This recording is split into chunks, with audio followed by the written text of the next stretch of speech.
আসসালামু আলাইকুম রহমতুল্লাহ। প্রিয় দর্শক, আশা করি আপনারা সবাই ভালো আছেন। পবিত্র মাহে রমাদানের সবাইকে শুভেচ্ছা ও অভিনন্দন।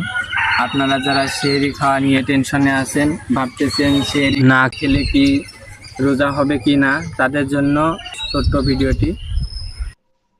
আহ, রোজার জন্য সেহরিটা কি? সেহরি খাওয়াটা হচ্ছে সুন্নাহ, সাহুর খাওয়া হচ্ছে সুন্নাহ। কোনো কারণে কোনো ব্যক্তি যদি সাহুর নাও খায়, তাতে তার রোজার কোনো সমস্যা হবে না, রোজা হয়ে যাবে। লেটস সে আমি রাতে ঘুমালাম, উঠতে পারলাম না, তো আমি সাহারি খাইনি, আমার রোজা রাখতে হবে এবং রোজা আমার হয়ে যাবে।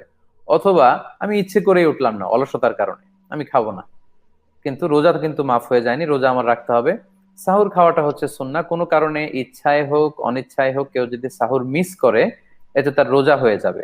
তবে আমরা সাজেস্ট করি কিছু না কিছু খেতে, কেননা সাহুরের ভেতর বারাকা আছে, হাদিসে এসেছে তাসাহারু ফাইন্না ফিস সাহুরি বারাকা।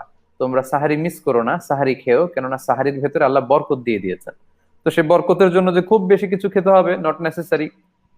হাদিসে আছে নে'মাস সাহুর আত্তাম, সাহারি হিসেবে খেজুর কতই না উত্তম খাবার, খেজুর দিয়ে হতে পারে, আমরা স্বাভাবিক যে খাবার এটা হতে পারে।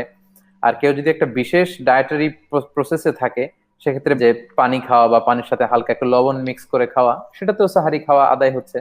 সে কিছু না কিছু তো খেয়েছে, খাওয়ার ফলে সে বারাকাটা পাবে। এতে রোজার উপর কোনো প্রভাব বিস্তার করবে না, এতে কোনো ধরনের সমস্যা নেই ইনশাআল্লাহ।